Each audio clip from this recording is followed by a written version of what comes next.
आशा करता हूँ आप सब बहुत अच्छे होंगे। मेरा नाम है सिद्धांत अग्निहोत्री। स्टडी आईक्यू पे आपका बहुत बहुत स्वागत है। दोस्तों, हम इंडियन स्पेस प्रोग्राम के इतिहास देख रहे हैं, उसकी हिस्ट्री देख रहे हैं। ये उसका पार्ट 2 है। दोस्तों, पार्ट 1 ऑलरेडी अपलोड हो चुका है। हमने उसमें बहुत कुछ देखा था। 1947 आजादी के बाद ये प्रोग्राम शुरू हुआ था और आज 2019 में हम ऐसी पोजीशन पे खड़े हैं कि Bharat one of the most respected country है स्पेस टेक्नोलॉजी में। हर कोई इज्जत करता है। और भैया, हम तो इतनी सस्ती सैटेलाइट छोड़ते हैं और इतनी एफिशिएंट सैटेलाइट छोड़ते हैं कि इतने में तो एक हॉलीवुड मूवी बन जाए। तो इस तरह का हमारा स्टेचर है। दूसरी चीज ये है कि पिछले पार्ट में हमने ये कवर किया था कि कैसे शुरू हुआ, इसरो का फॉर्मेशन कैसे हुआ, विक्रम साराभाई का क्या रोल था, सैटेलाइट लॉन्च व्हीकल्स क्या होते हैं, सैटेलाइट को लॉन्च कैसे किया जाता है, रॉकेट को पूरा खोल के देखा था, पेलोड क्या होते हैं, जियो सिंक्रोनस, जियो स्टेशनरी और पोलर सैटेलाइट के बीच में क्या फर्क होता है दोस्तों। और हमने देखा था कि ऑर्बिट्स क्या होते हैं, low earth orbit, medium earth orbit, किस तरह से सैटेलाइट इसमें रिवॉल्व करती है, वो सब कुछ देखा था दोस्तों।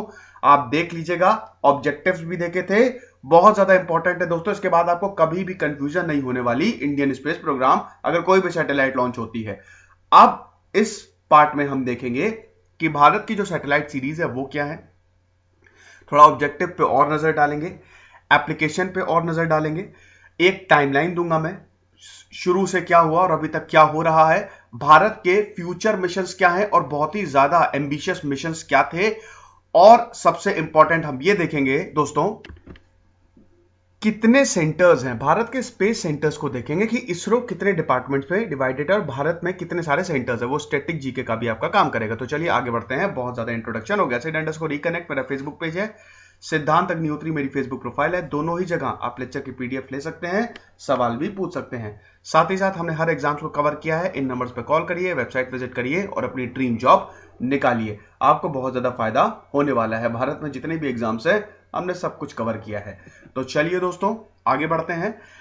अब देखते हैं कि भारत की सैटेलाइट सीरीज कौन कौन सी है। दोस्तों, मैंने आपको बताया था कि स्पेस प्रोग्राम के ऑब्जेक्टिव क्या थे। वो तो शुक्र हो विक्रम साराभाई का, क्योंकि उस समय तो आजादी के बाद हर कोई बोल रहा था कि क्या हम बेकार में पैसा फेंकेंगे, हमको कोई इसमें पैसा लगाना ही नहीं है। तो जवाहरलाल नेहरू ने इस चीज को सबसे पहले समझा कि स्पेस प्रोग्राम बहुत ज्यादा जरूरी है। तब भैया विक्रम साराभाई ने सबको कन्विंस किया कि इस स्पेस प्रोग्राम से अगर हम सैटेलाइट लॉन्च करते हैं, क्योंकि रशिया ने सोवियत यूनियन ने पहले ही लॉन्च कर दी थी, ठीक है। स्पुतनिक जब लॉन्च की गई थी और जब उसके ऑब्जेक्टिव्स देखे तो हर कोई सकते में आ गया था। तब विक्रम साराभाई ने सबको कन्विंस किया, भैया ये बहुत ज्यादा फायदेमंद होगा भारत के लिए, हम किसानों के लिए बहुत कुछ कर सकते हैं। तो हमने क्या बताया थे ऑब्जेक्टिव, 3 ही मेन ऑब्जेक्टिव होते हैं। सबसे पहले जो सैटेलाइट छोड़ी जाती है वो रिमोट सेंसिंग के लिए छोड़ी जाती है, ठीक है। दूसरा किसके लिए छोड़ी जाती है दोस्तों, मेट्रोलॉजी के लिए छोड़ी जाती है। सब मैंने पिछली बार बताया था क्या होता है। और तीसरा टेलीकम्युनिकेशन। तो यही 3 ऑब्जेक्टिव है। और दोस्तों, इन 3 ऑब्जेक्टिव से आप कुछ भी कर सकते हैं, ठीक है। आप मतलब पूरे अर्थ को ही देख सकते हैं, जहां जाना चाहे वहां जा सकते हैं। अभी हाल ही में दोस्तों मैंने एक मूवी देखी, उरी, बहुत ही बढ़िया मूवी है। आपने देखा होगा कि किस तरीके से इंडियन सैटेलाइट्स का सहारा लिया जाता है और जो टेररिस्ट लॉन्च पैड्स होते हैं उनको लोकेट करके वहां पे वार किया जाता है। आप सोचिए, अगर इंडियन सैटेलाइट्स नहीं होती तो क्या आतंकवादियों द्वारा जो हमारे भाई मारे गए थे, ठीक है, हमारे जवान शहीद हुए थे, क्या हम कर पाते? नहीं कर पाते। तो साइंस का बहुत ही जबरदस्त यूज है, स्पेशली सैटेलाइट्स का, ठीक है। तो ये चीज है। अब दोस्तों, अगर भारत की सैटेलाइट सीरीज की बात करें, ठीक है, भारत ने अभी तक कौन कौन सी सैटेलाइट छोड़ी है, तो मेनली इन्हीं 3 पर्पस को फुलफिल करने के लिए उन्होंने सैटेलाइट छोड़ी होगी। या तो रिमोट सेंसिंग के लिए छोड़ी होगी, या मेट्रोलॉजी के लिए छोड़ी होगी, या टेलीकम्युनिकेशन के लिए छोड़ी होगी, या कार्टोग्राफी के लिए छोड़ी होगी। कार्टोग्राफी दोस्तों, कार्टोग्राफी क्या होती है? मैप्स, ठीक है, the art of drawing maps. भैया, भारत इस तरह से दिखता है, अमेरिका इस तरह से दिखता है, अर्थ ऐसा है, ये हमको कैसे पता चलता है? पहले कोई सैटेलाइट थोड़ी ना थी। जब तक आप स्पेस पे नहीं जाएंगे, जब तक सैटेलाइट उसकी इमेज नहीं भेजेंगी, तब तक आपको पता चलेगा क्या कि इस तरह का मैप है या इस तरह का किसी देश का नक्शा है? नहीं ना। तो सोचिए, पुराने जमाने में जब हर कोई ये बोलता था, बहुत साल पहले दोस्तों, जब हर कोई ये बोलता था कि अर्थ फ्लैट है, राउंड नहीं है, तो बहुत लोग विश्वास करते थे। क्यों विश्वास करते थे? क्योंकि स्पेस में कोई टेक्नोलॉजी नहीं थी, कोई इमेज अवेलेबल नहीं थी, अर्थ कैसा दिखता है, ठीक है, धरती कैसे दिखती है, तो यही सब बोलते थे और ये सब मानते थे। लेकिन जैसे ही स्पेस टेक्नोलॉजी आई, सारी की सारी थ्योरीज को नकार के रियल थ्योरी दी गई, ठीक है। तो ये चीज है, खैर वो एक अलग टॉपिक है। तो ये सब चारों चीजों के लिए हम सैटेलाइट लॉन्च करते हैं। तो सबसे इंपॉर्टेंट है दोस्तों इनसैट, इंडियन नेशनल, ये आई होगा यहां पे, ठीक है, Indian national satellite system. INSAT series की जो सैटेलाइट है, वैसे तो सबसे पहले 1975 में आर्यभट्ट को लॉन्च किया था और 1980 में रोहिणी को ऑर्बिट में छोड़ दिया गया था। वीडियो को पॉज करिए और मुझे बताइए कि राकेश शर्मा कौन से ईयर में स्पेस पे गए थे, चलिए ये बताइए। हालांकि आगे मैं बता ही दूंगा, लेकिन वीडियो को पॉज करके जरा बताइए, ठीक है। तो Indian national satellite system INSAT series ये सबसे पहली थी। ये मल्टीपर्पज सैटेलाइट थी दोस्तों 1983। मल्टीपर्पज मतलब एक साथ बहुत सारे पर्पस जो फुलफिल करती है। आप देख सकते हैं, टेलीकम्युनिकेशंस के लिए, ब्रॉडकास्टिंग के लिए, मेट्रोलॉजी के लिए, search and rescue needs of India. तो आप देख ही सकते हैं भैया, वहां से हमारा केबल टीवी को ऐसा बल मिला, एंटीना को ऐसा बल मिला कि क्या बताएं। वो होता था ना कि पहले दूरदर्शन आता था, डीडी मेट्रो आता था, ठीक है, तो वहां पे फिर अगर कुछ भी सिग्नल में प्रॉब्लम होती थी तो एक इंसान को एंटीना पकड़ के खड़ा रहना पड़ता था कि भैया पकड़ के खड़े रहो जब तक सीरियल खत्म ना हो, ठीक है। शक्तिमान आता था, वैसे बहुत लोगों का फेवरेट होगा, ठीक है, उस समय तो बच्चों के लिए सुपर हीरो था, वैसे था ही शक्तिमान। तो ये चीज थी। तो ये सब क्यों आता था? इनसैट की वजह से, इंडियन नेशनल सैटेलाइट सिस्टम। दोस्तों ये सब याद कर लीजिएगा क्योंकि बहुत ज्यादा इंपॉर्टेंट है, क्योंकि ये एक काफी कोर टॉपिक है यूपीएससी के लिए या कोई भी एग्जाम्स के लिए, बहुत ही ज्यादा कोर टॉपिक है। तो इसीलिए ये काफी इंपॉर्टेंट लेक्चर है, मैं बार बार इस पर बल दे रहा हूं। 1983 में इसको कमीशन किया गया था, ठीक है। दोस्तों एक और चीज बताना चाहता हूं कि सैटेलाइट हमने बहुत सारे देशों से कॉम्प्रोमाइज किया, मतलब हमने बहुत सारे देशों से समझौते किए। बहुत सारे देश भारत की मदद करते हैं। जरूरी नहीं है कि की सारी सैटेलाइट भारत से लॉन्च हो, नहीं। हम यूरोप से लॉन्च करते हैं, यूरोप के बहुत सारे देश है, जैसे फ्रांस हो गया, जर्मनी हो गया, उनकी मदद लेते हैं दोस्तों, सोवियत की मदद लेते हैं। एरियाना, फाल्कन, ये फाल्कन बोल रहा हूं, एरियाना वोस्टॉक, ये सब बेसेस हैं, ये सब लॉन्चिंग सेंटर्स है जहां से भारत के रॉकेट जो है वो लॉन्च किए जाते। तो बहुत सारे देश हैं, जरूरी नहीं है कि सिर्फ श्रीहरिकोटा से या व्हीलर आइलैंड, यहीं से जो भारत के आइलैंड है वहां से ही रॉकेट लॉन्च होते हैं, नहीं, ऐसा नहीं है। हम बहुत सारे देशों से लॉन्च करते हैं और वो हमारी मदद करते हैं, ठीक है। अगर एक पीसफुल चीज के लिए हम कोई भी चीज आगे कर रहे हैं, मतलब जैसे मान लीजिए कि अगर हमको टेलीकम्युनिकेशन या अगर हमको डिजास्टर मैनेजमेंट के लिए कोई सैटेलाइट छोड़नी है और ये सब बिल्कुल पीसफुल पर्पस है, तो हर देश मदद करेगा, तो उनकी भी मदद होगी एक तरीके से। तो ये चीज है। आप देख सकते हैं दोस्तों, ये इनसैट जॉइंट वेंचर था, department of space, department of telecommunication, Indian meteorological department और ऑल इंडिया रेडियो, दूरदर्शन। कुछ बचा क्या? इसीलिए इसको मल्टीपर्पज सैटेलाइट बोला गया कि एक सैटेलाइट सारे काम कर देगी, पैसा बचाओ। अब वैसे तो हर पर्पस के लिए अलग अलग सैटेलाइट छोड़नी पड़ती है, खर्चा बढ़ता है, एक ही सैटेलाइट में सब। दूसरी है दोस्तों Indian remote sensing satellite.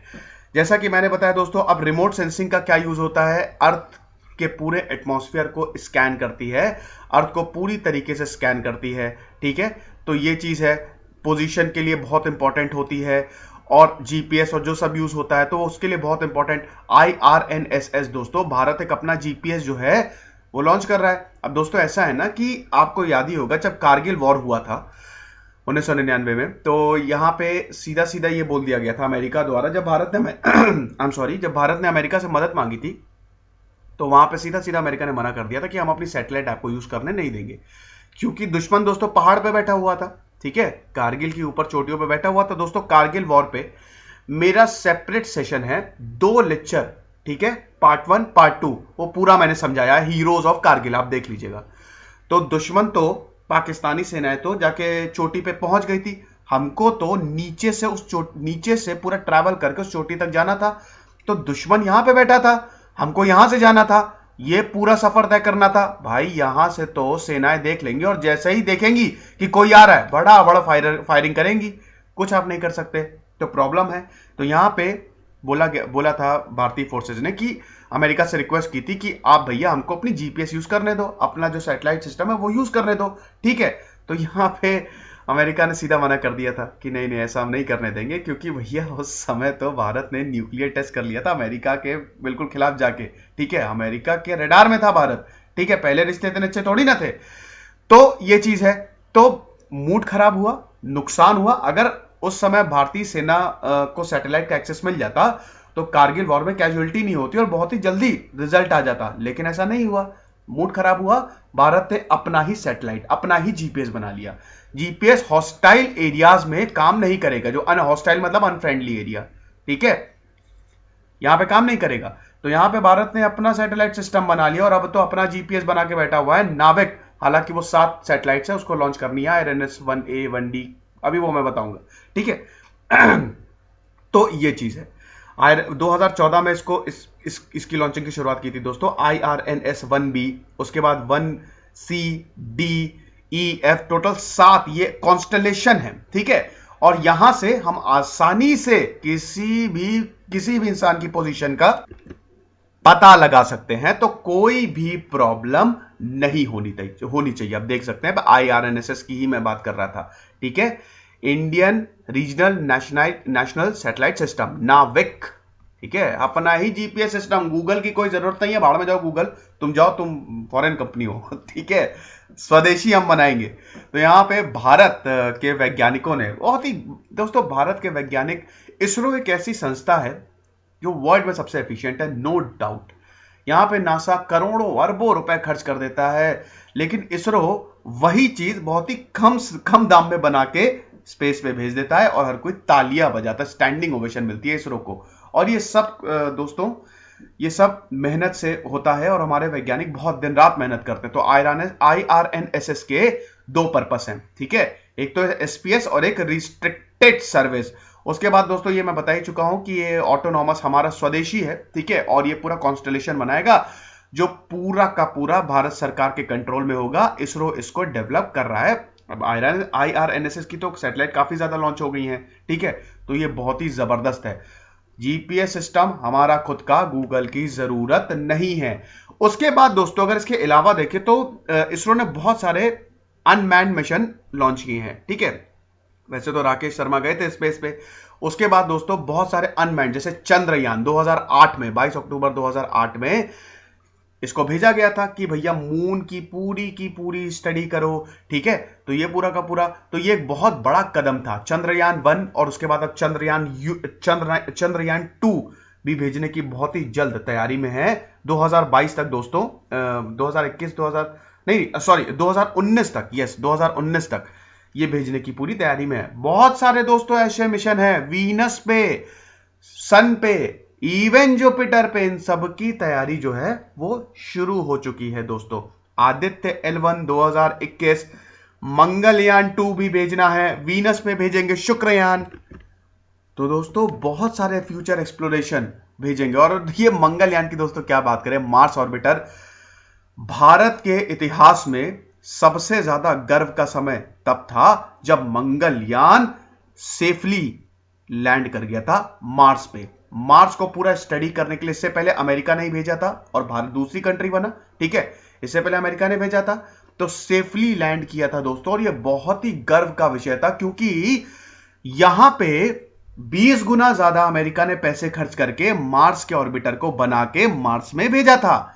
Bharat ने उसके आधे पैसे में, सिर्फ 700 करोड़ में ये पूरा का पूरा बना लिया था और भेज दिया था। हर कोई सकते में आ गया था। इतने में तो एक हॉलीवुड मूवी भी नहीं बनती दोस्तों। आजकल जैसे एवेंजर या जितनी भी हॉलीवुड मूवीज है, डीसी और मार्वल में बड़ी लड़ाई चलती रहती है। वैसे मैं डीसी का बहुत बड़ा फैन हूं, बैटमैन और सुपरमैन की जो सीरीज है। तो ऐसा है कि 74 मिलियन मतलब 700 करोड़ लगभग, यहां पे 1000 करोड़ की तो एक हॉलीवुड मूवी बनती है, और इतने कम में यहां पे इसरो ने एक मंगलयान भेज दिया। ये बहुत बड़ी बात थी दोस्तों। 2013 को लॉन्च किया गया था, ठीक है, और 2014 24 सितंबर 2014 को ये वहां पे ऑर्बिट में मार्स की एंटर कर गया। तो ये बहुत ही गजब था। हर किसी ने बधाई दी, नासा ने बधाई दी, बहुत सारी दोस्तों ने। हम काफी एस्ट्रोनॉमिकल मिशंस के लिए भी हम सैटेलाइट लॉन्च करते रहते हैं। एस्ट्रोसैट उनमें से एक है, एस्ट्रोनॉमी जो सैटेलाइट है, ठीक है। तो ये चीज है, आई होप आप समझ रहे होंगे, कोई प्रॉब्लम नहीं होगी। कार्टोग्राफी के लिए भी कार्टोसैट हमने लॉन्च की है। जैसे कि मैंने बताया था ना कि कार्टोग्राफी क्या होता है, मैप को बनाना कि कौन से एरिया का किस तरह से मैप होगा, वो सैटेलाइट जब हमको इमेज भेजती है हम उसी हिसाब से ड्रॉ करते हैं।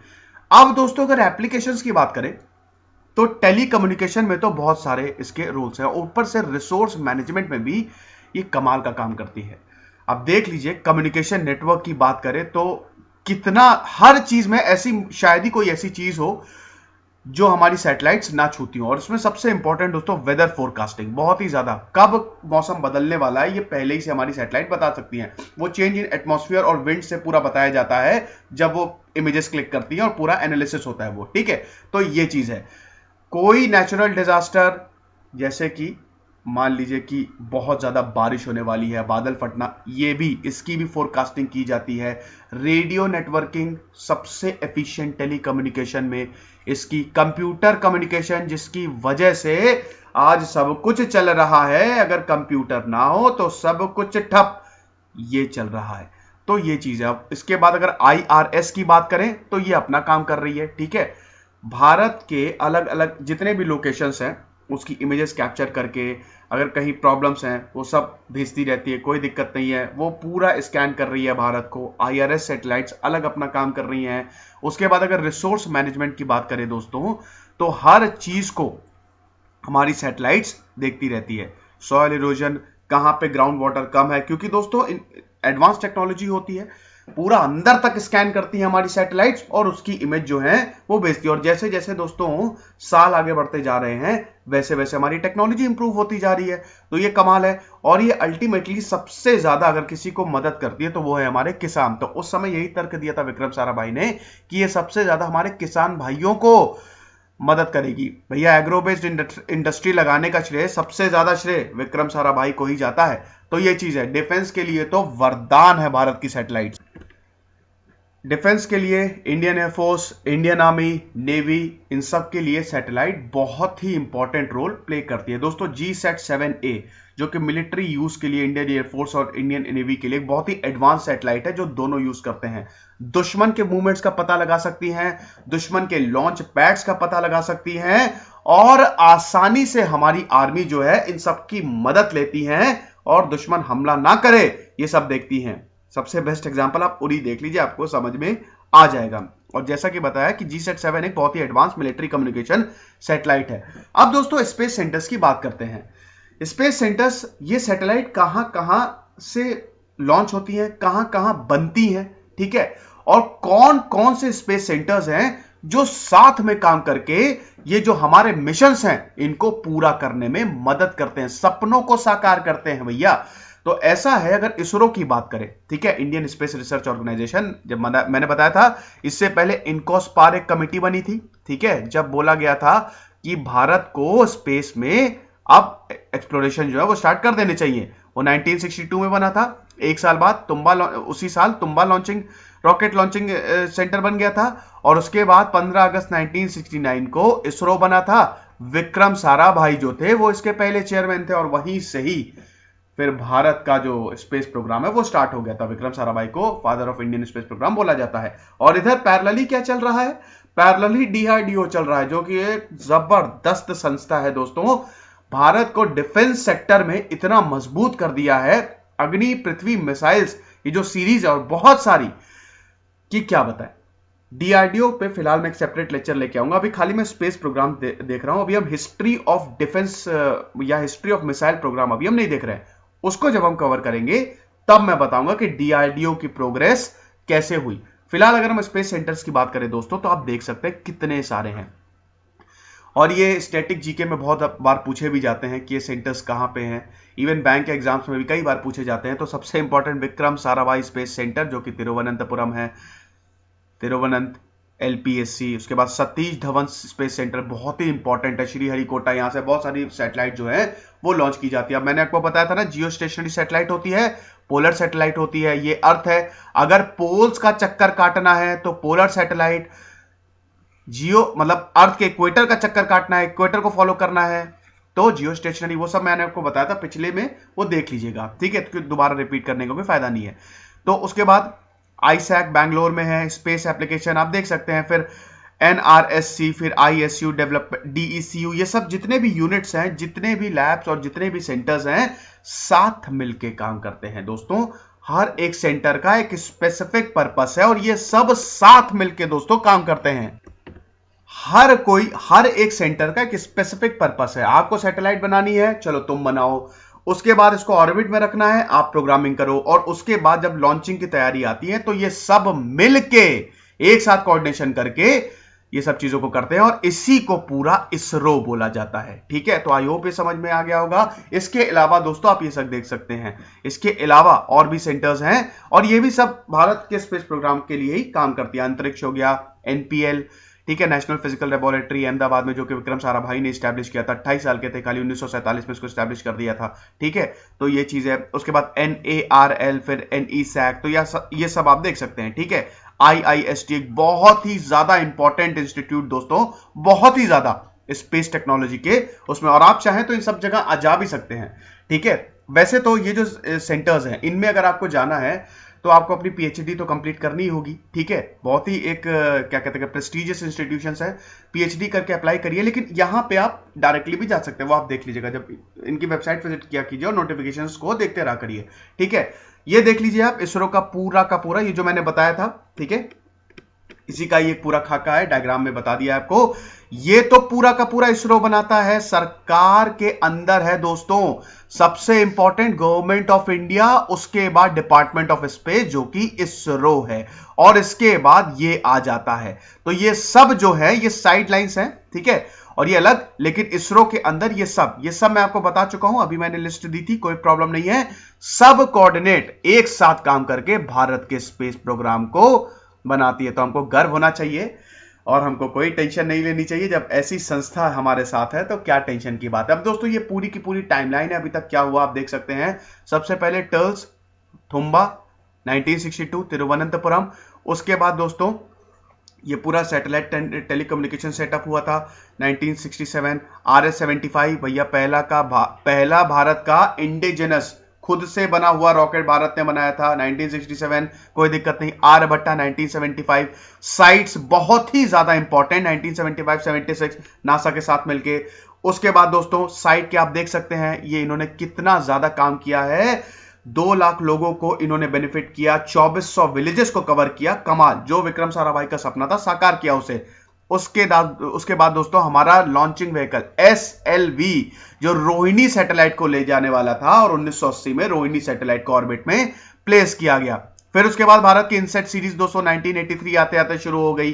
ठीक है, उसके बाद दोस्तों राकेश शर्मा को भेजा स्पेस पे। सोवियत और इंडिया का यह मिशन था, पहले भारतीय बने जो स्पेस पे गए, उनकी शायद बायोपिक भी बन रही है। 1984 में सब हुआ था। उसके बाद दोस्तों भारत की रिमोट सेंसिंग सैटेलाइट, वो पूरी की पूरी सीरीज जो है वो स्टार्ट हो गई 1988 आते आते। फिर उसके बाद कहानी और आगे बढ़ती है, और सैटेलाइट लॉन्च होती है। सबसे बड़ा 2008 चंद्रयान-1, भारत के फ्यूचर एक्सप्लोरेशन जो हैं वो स्टार्ट हो गए। 2001 में भारत में GSAT लॉन्च कर दी, जियो सिंक्रोनस सैटेलाइट दोस्तों, टेलीकम्युनिकेशन के लिए श्रीहरिकोटा से, बहुत ही ज्यादा एक इंपॉर्टेंट। और उसके बाद GSAT सीरीज तो बहुत ही ज्यादा है, GSAT मार्क 3 और मार्क, ये सब दोस्तों स्ट्रैप्स होते हैं। ठीक है, जो मार्क 3 आगे लिखा रहता है, डायरेक्शन देते हैं, अभी बताऊंगा मैं। चलिए मैं बता देता हूं अभी थोड़ी देर बाद, बस टाइमलाइन क्विकली देख लेते हैं। फिर दोस्तों 2013 में PSLV लॉन्च होता है। उसके बाद 2017 तो इसको और एडवांस किया जाता है। मैंने आपको बताया था ना दोस्तों, सैटेलाइट लॉन्च व्हीकल्स, जिस तरह से सैटेलाइट का वेट होता है उस हिसाब से हम लॉन्च व्हीकल्स बनाते हैं। तो कोई प्रॉब्लम नहीं। लॉन्च व्हीकल्स क्या होते हैं? लॉन्च व्हीकल्स रॉकेट्स होते हैं जो सैटेलाइट को ऊपर ले जाते हैं। तो कोई प्रॉब्लम नहीं होगी दोस्तों। ये पूरी की पूरी अभी तक की टाइमलाइन है। ठीक है, तो ये चीज है। अब दोस्तों एक चीज बताना चाहता हूं कि मैंने आपको बताया था कि सैटेलाइट लॉन्च किया जाता है तो वो अर्थ पे नहीं गिरता है। ठीक है, क्यों?